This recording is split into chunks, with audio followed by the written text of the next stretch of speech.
When you need mealtime inspiration, it's worth shopping Kroger, where you'll find over 30,000 mouth-watering choices that excite your inner foodie. And no matter what tasty choice you make, you'll enjoy our everyday low prices, plus extra ways to save, like digital coupons worth over $600 each week. You can also save up to $1 off per gallon at the pump with fuel points. More savings and more inspiring flavors make shopping Kroger worth it every time. Kroger, fresh for everyone. Fuel restrictions apply.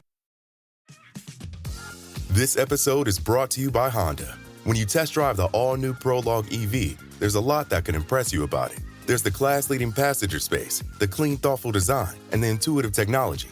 But out of everything, what you'll really love most is that it's a Honda. Visit honda.com/EV to see offers. At BlueNile.com, you can find endless ways to make your moments sparkle. From classic and timeless jewelry gifts to creating the custom engagement ring of her dreams, all at prices you won't find at a traditional jeweler. And right now, you can save up to 40% on fine jewelry and 25% on engagement ring settings during the Blue Nile Anniversary Sale, going on now. Go to BlueNile.com to shop the Blue Nile Anniversary Sale and save up to 40%. That's BlueNile.com. Thanks for choosing this free Anfield Index podcast. If you'd prefer to listen to this or any of our other shows without adverts, then now's the time to check out Anfield Index Pro. With AI Pro, you can supercharge your entire listening experience. You'll not only get all of our podcasts without the ads, but you'll have them far faster with our Quick Publish feature available exclusively for subscribers. AI Pro also puts you in the heart of our sound studio, with an option to listen to many of our shows live and interact with the podcasters in real time as the shows are recording. Upgrading couldn't be easier. AI Pro is available on all popular podcast platforms. Just head on over to AnfieldIndexPro.com and get started today. Hello and welcome to your post-match Raw, first one of the season. I'm Trev Downey. I'm here in my lovely paint-smelling study in beautiful rural Ireland, and I'm joined by Dave Hendrick and Jim Boardman to look back on Ipswich 0, Liverpool 2 in the Premier League from Portman Road. Dave, really, really classic, cliche game of two halves that I've never seen a more obvious example of it. I saw you say on Twitter it's one of the best halves of football you've seen. I tend to agree in terms of the beautiful flowing football. But whether that's a combination of Ipswich kind of falling off dramatically in terms of their form, or whether it was the added defensive nous of Ibu Konate allowing our midfielders to turn on the ball more and be more useful in possession of it, I'm not sure one way or the other. That second half was a bloody joy. I want to focus on that more, I think, as we go through the match, but the first half scared me, Dave. Yeah, I mean, the first half wasn't good. Everybody was poor. Everybody looked rusty. Everybody looked a little bit unsure of themselves. Ipswich were 100% up for it. Like, you could see it in them. They were aggressive. They were front-footed. They were pressing us high up. They were causing us real problems with some of their attacking play. But there's a couple of factors here. Number one, I do think they might have just ran themselves out a little bit in the first half. Yeah. And they couldn't sustain that, because we saw it early in the second half that they were not as aggressive. They were not pressing us as high. They were more conservative. Now, there were two factors. One is Ibu, for certain. Once he came on, they lost their outball to Delap, who'd given Kwanzaa some serious issues. And I thought it was telling that Arne came out and said that the reason he took Kwanzaa off was basically that he was getting rinsed. Did he say that? Thing? Yeah, he said it was because he was losing duels and wasn't giving us the platform. Ooh. So it's gotta hurt. But I like that honesty, and I think that's better for the player. I think that's better for the player than sugarcoating everything and pretending it's some sort of knock or any other bullshit. Like, he has to understand the level that's going to be required at this club. We're far too guilty of overrating our own players, particularly young players, hyping them to the moon, forcing them to positions they're not ready for yet. And that hurts us. Like, we have suffered in recent years from Klopp overplaying certain young players who were quite good enough were good players and will be good players, but weren't quite good enough for us to be able to go and challenge for league titles. And I think it's good that there's more honesty now. And Quansah, I think, will take that in stride, learn from it. He took some harsh criticism in the past when he was at Bristol Rovers. He got absolutely slaughtered in their local press a couple of times because he got sent off once. He had one really poor game. And he came back 5 times the player. And I think he will learn from it. But look, there's absolutely no question. Ibu Konate is a much better defender than Jarrell Quansah at this point in his career. Quansah's going to be really, really good. And he's already a good player. Ibu Konate is one of the 4 or 5 best centre-backs in the world. The only issue with him is he can't always stay fit. But he's a monstrous defender. And he's far more physical, he's far quicker, he's far more aggressive. And his pairing with Virgil works better. Quansah and Virgil are good together, but they're quite similar in that they both want to be that sort of drop-off defender. They want to see the game in front of them.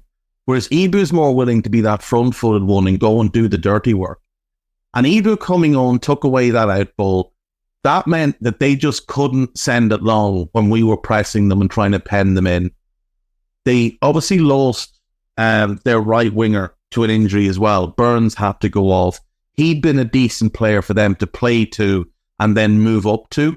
Not having him, Ben Johnson comes on, and the 4-2-3-1 they were playing shifts to more of a 3-4-3, and they became more conservative. And they weren't pressing us high up, which meant that Gravenberch sitting at the base of our midfield was a lot more able to turn on the ball and get playing forward.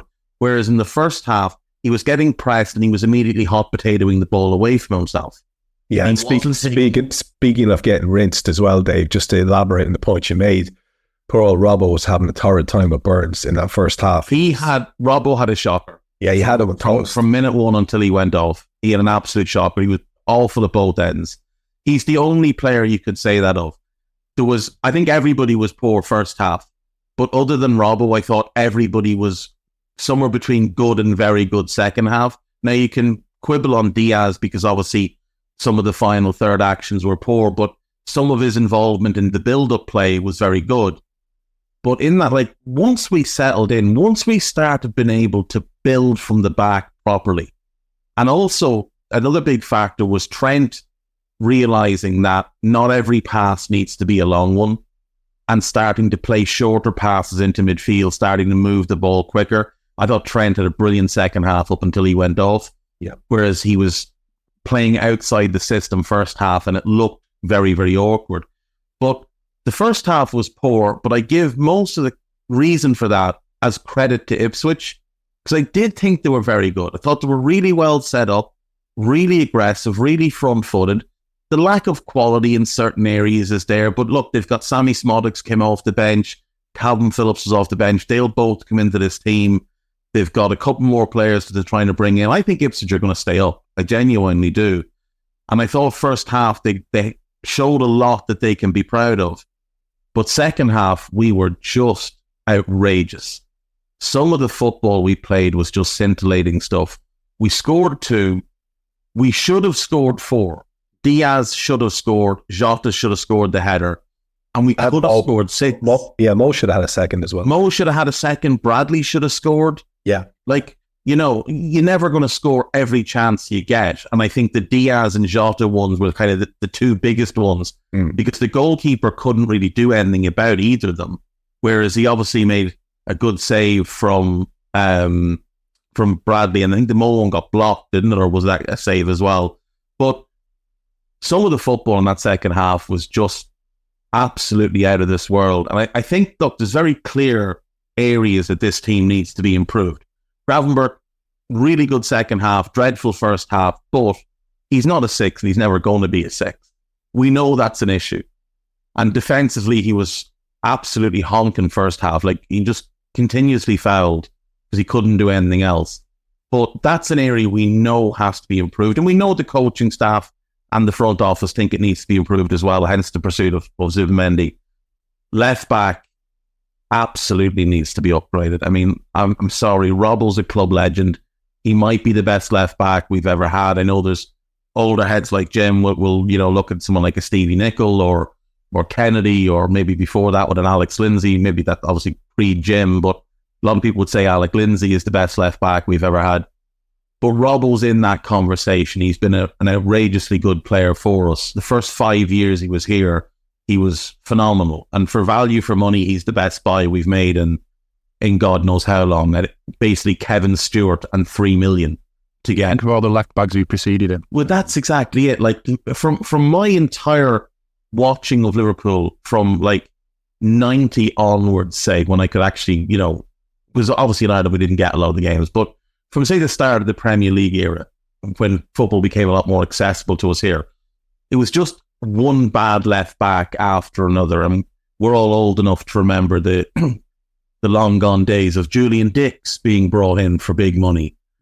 But like Robbo was brilliant from 2017 to 2022. He tailed off at the end of that 21-22 season. He was poor in 22-23. He was poor last year. He was injury prone last year, and he has not started this season well. That's an area that has to be upgraded. Those are the two things we need to do. And like people would say, oh, Diaz. Cody Gakpo's a much better system fit. And I think once he's up to speed, I think Gakpo's the left winger. I think he fits into what Arne wants more. He's better dropping deep. He's better coming in field. It's a second number 10 role rather than a left wing role. He's not going to want him holding width every single time, playing in behind. We're not looking for the Sadio Mane. We're looking for something different in that role. And I think Gakpo will offer it. And had a decent cameo when he came on. There's so much positive to take from that second half. But again, we can't get carried away because it is only one half. It is a newly promoted Ipswich. They did cause us some trouble in the first half, but by Christ, at least Mo looks like he's up for a big season again. A goal and assist, 9 years in a row, scoring on the opening day of the season is just stupid, like absolutely stupid how good that fella is. Jim, we've seen an awful lot of Liverpool football, me and you between us. Dare I say it, possibly approaching a century's worth. And yes, in that respect, there are lots of things that we can sort of compare and contrast, like the example Dave just had there.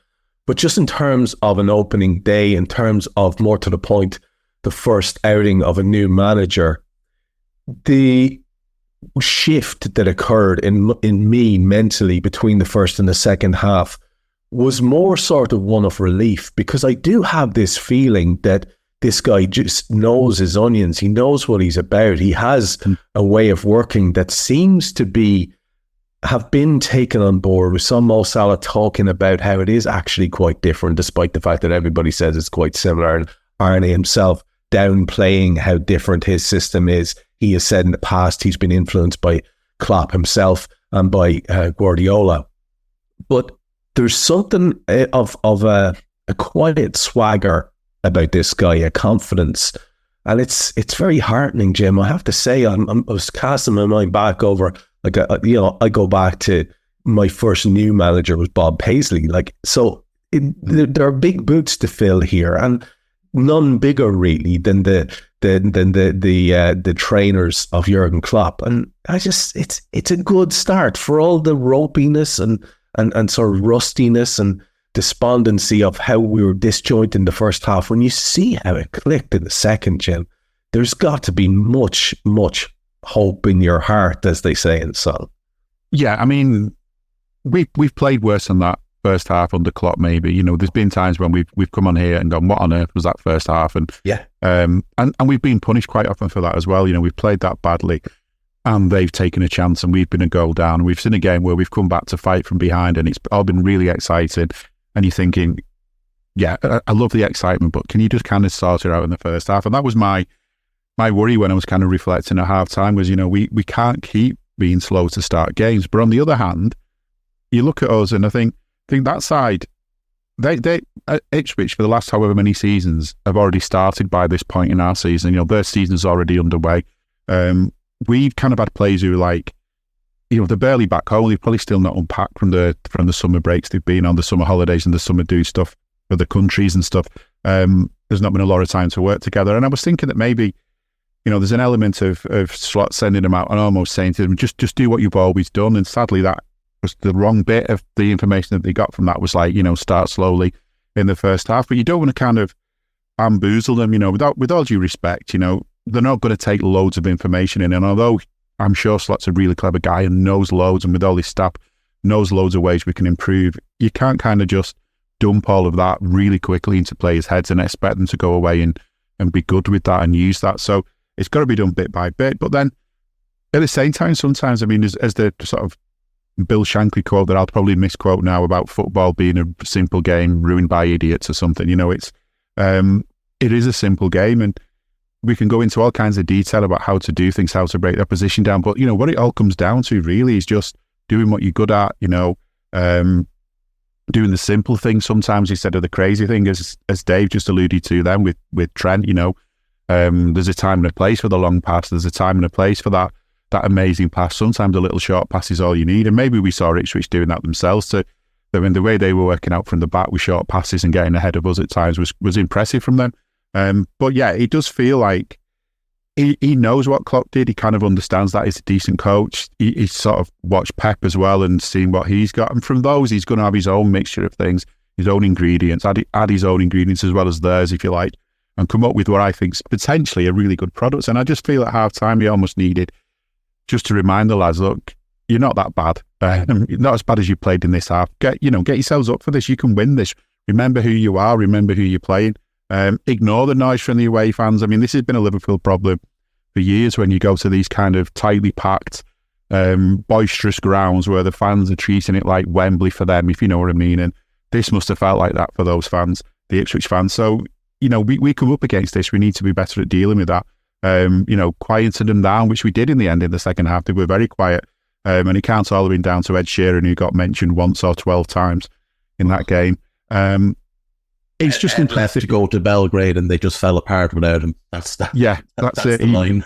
Yeah, they were waiting for his instructions what to do. It was him shouting. But yeah, it's extremely promising. And I think I was asked in a podcast the other day where I was on with fans from other clubs as well about how I saw the season ahead. And I said, it's a bit of an unknown, isn't it? We've got a new manager, we've got a new director of football, we've got all these other coaches coming in. There's some consistency with, there's a few faces you kind of see on the bench that you recognise from the past, but so many new faces coming in.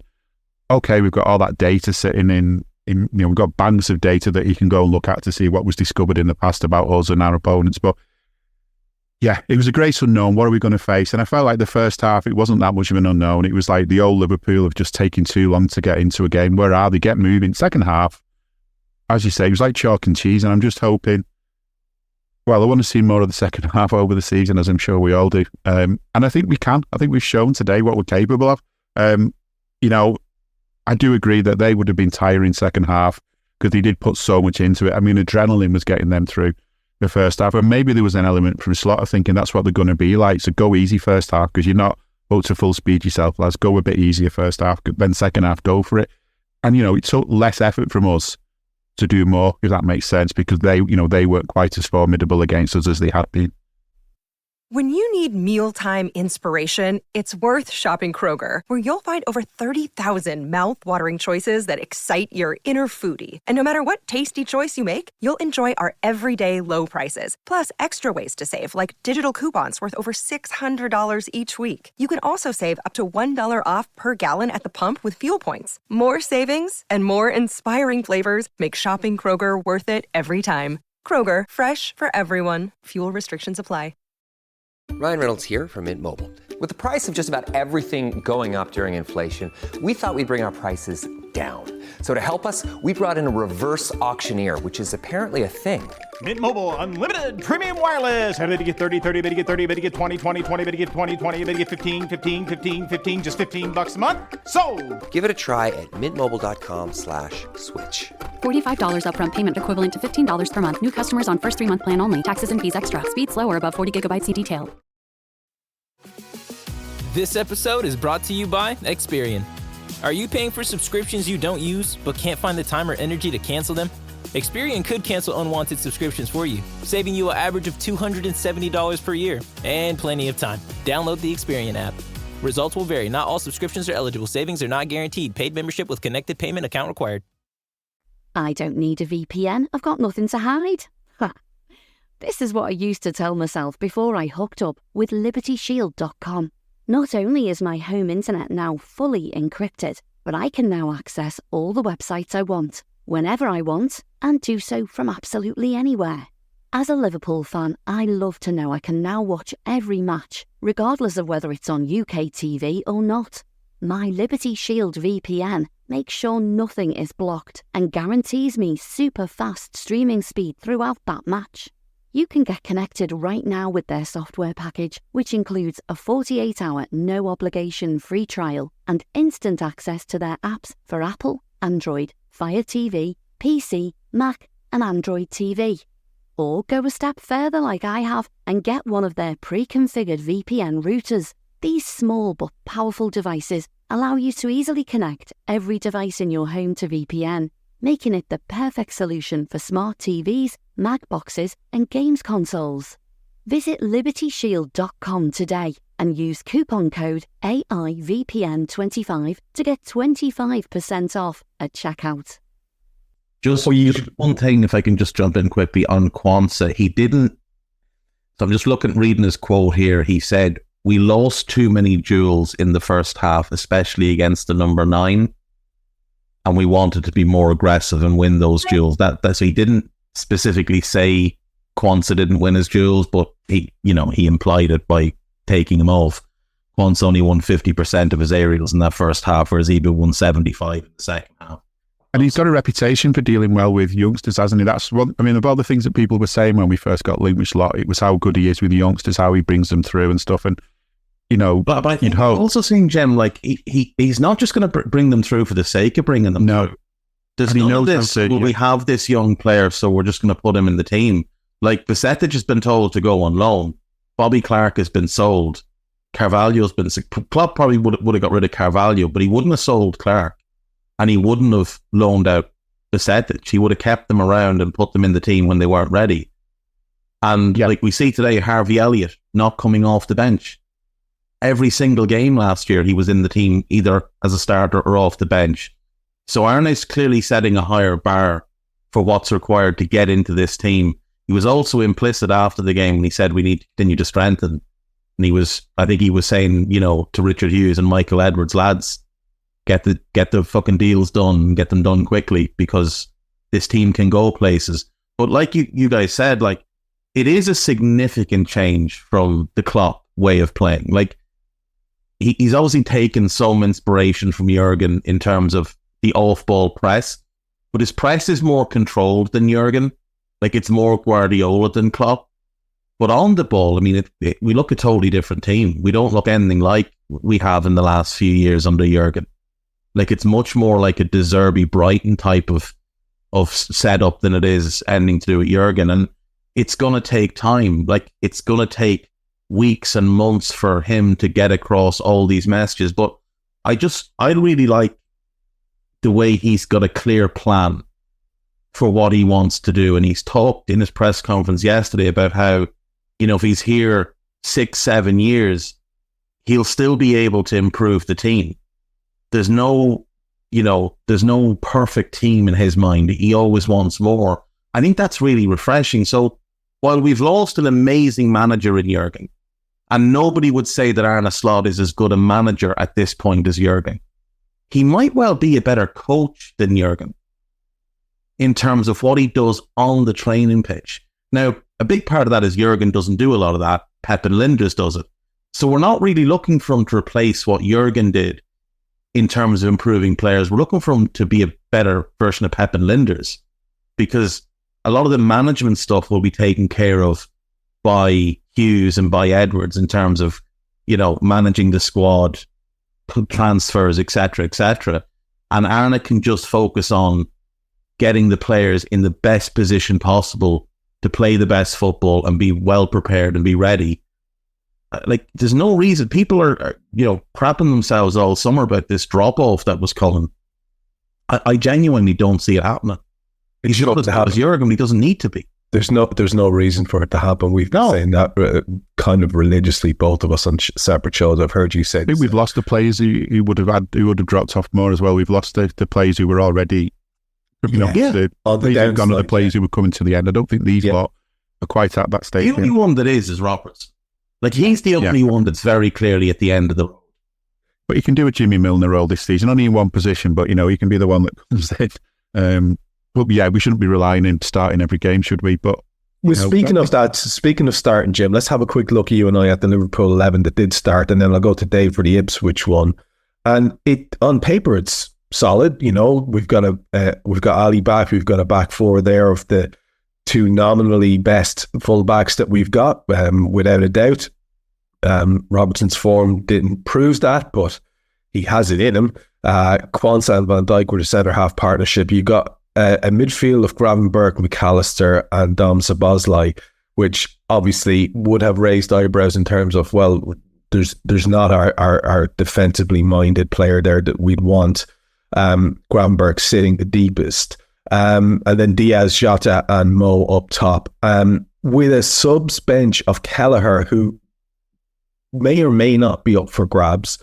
Endo, Konate, Nunes, Jones, Gakpo, Elliott, Tsimikas and Bradley were looking very, very strong indeed. And we know that he had the entire first team squad to choose from, possibly the first time in years that anybody did. The exact stat was out. Someone mentioned it. Yes, I think Cy Brundish mentioned it. It's definitely a good few years since somebody had the full squad to pick from. A little story was the fact that Joe Gomez isn't in the matchday squad. A lot, Jim, was made of that, and the fact that he is, as one of our most saleable assets, possibly also up for grabs, which had people worried, etc., etc. What did you think of this lineup, and did you have a take on the Gomez thing that was the same or different to anybody else?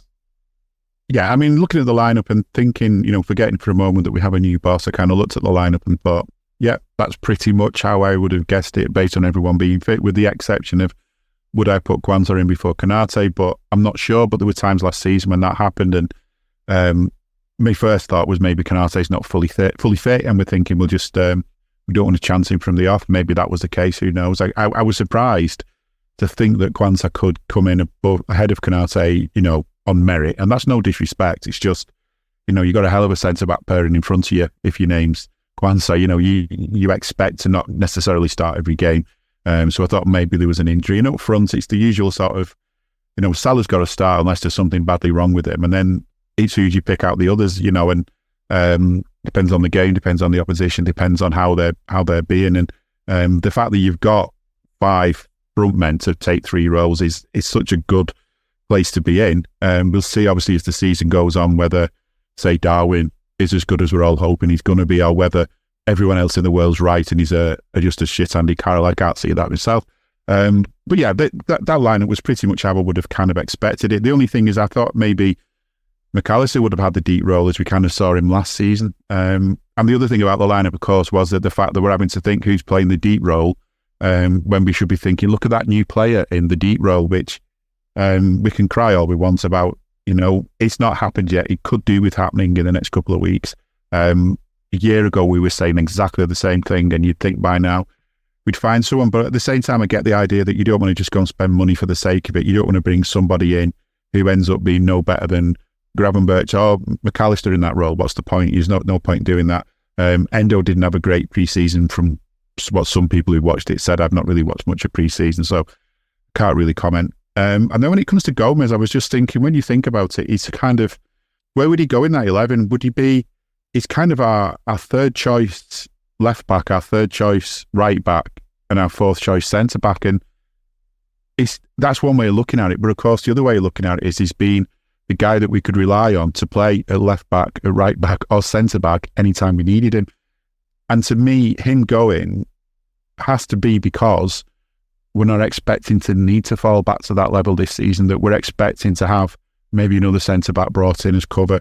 And after what we've seen of Robbo today, maybe another left-back brought in to be, maybe a first-choice left-back. So that's the only reason I can give for that. But I think from his point of view as well, maybe it's time for Joe to say, look, instead of being someone who gets in games depending on injuries and stuff, he was in the England squad, wasn't he? So if that's something that bothers him, he really needs to be playing. And I would imagine there's been some honest conversations with him that have said, along the lines of, look, you're not going to be playing in every game this season. You might not play many at all. And as far as contracts are concerned, your next one won't be as good as anything you've got now. And I think, all things considered, I think it's probably a good time for him to move, but I just hope we aren't going to leave ourselves short, because as good as this side was today, when everyone's fit and firing, everyone's fit and well, there's a bit of competition for places, it's great. Our problem last few seasons when we've not won leagues and things has always been because of injuries and stuff, hasn't it? And we need to be ready for that, because it happens with us. It does happen.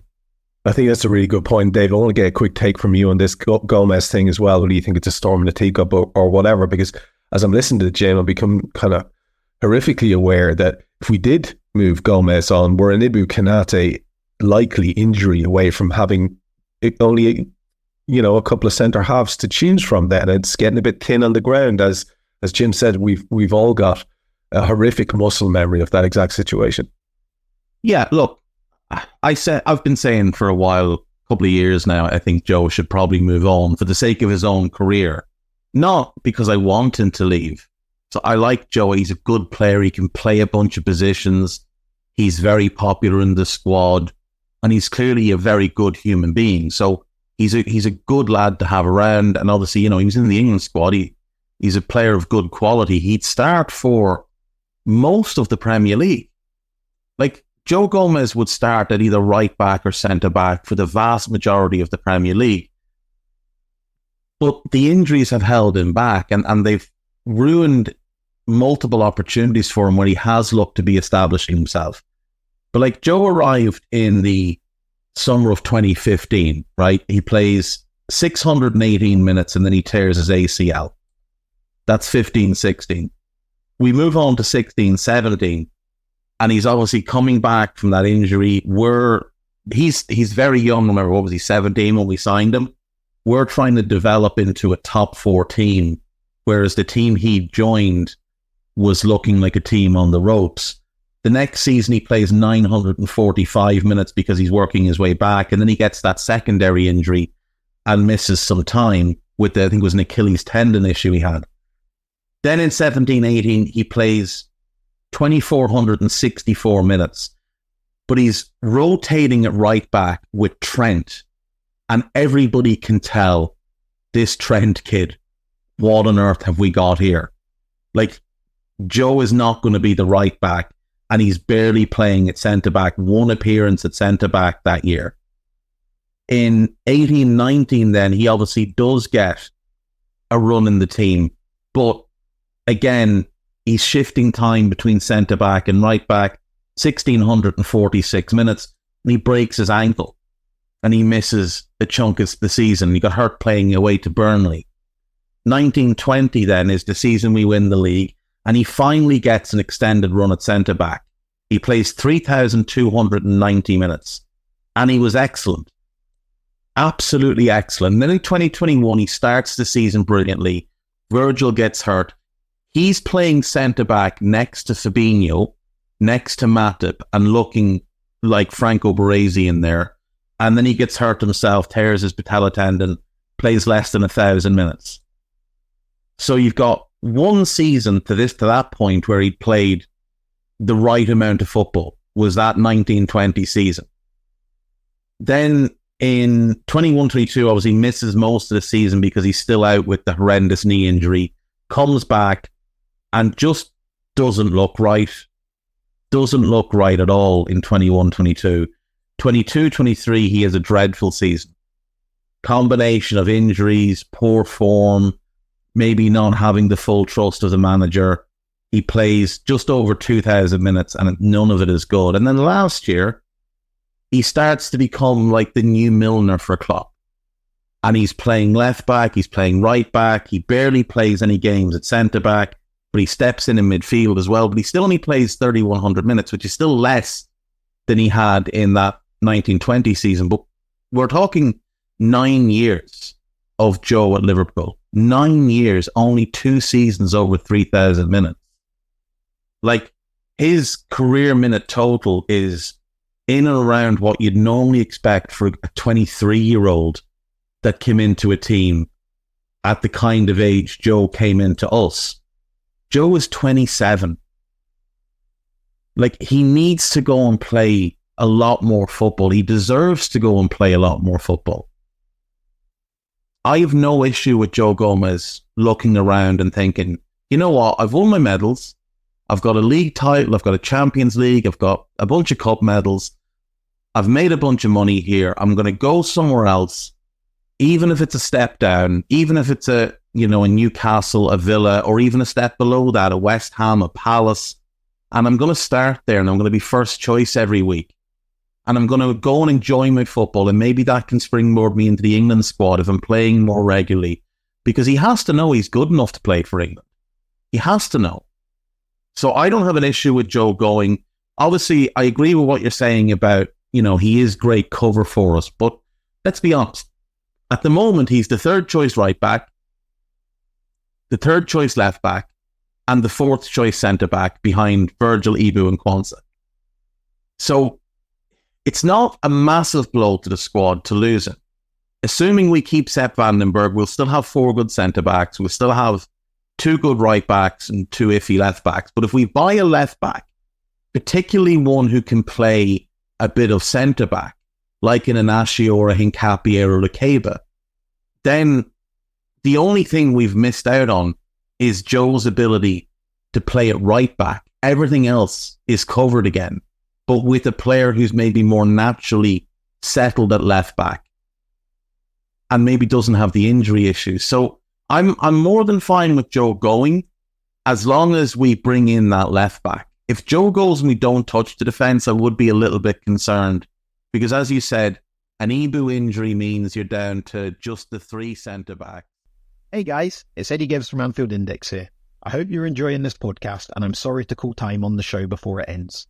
In the current climate, it's tougher than ever before to offer podcasts for free. At Anfield Index, we produce over 75 free shows every month, which I'm confident is unparalleled in the LFC sphere. Whilst we'd love to offer everything for free, the production costs now make this impossible. That said, we don't want to follow the model of other channels and lock all of our content behind a paywall. So what we've decided to do is to continue offering every show for free, but cut that offering to 30 minutes on our longer shows. So to get all of our shows in full and enjoy the best of everything we have to offer, we really hope you'll consider supporting the channel and signing up at AnfieldIndexPro.com. For about the price of 1 cup of coffee, you'll get every podcast in full with 0 ads. You'll also get access to our LFC VIP community, where you can enjoy live podcasts, engage with our podcasters, and chat with other Reds in real time. So that website again, AnfieldIndexPro.com. Join today. This podcast is part of the Sports Social Podcast Network.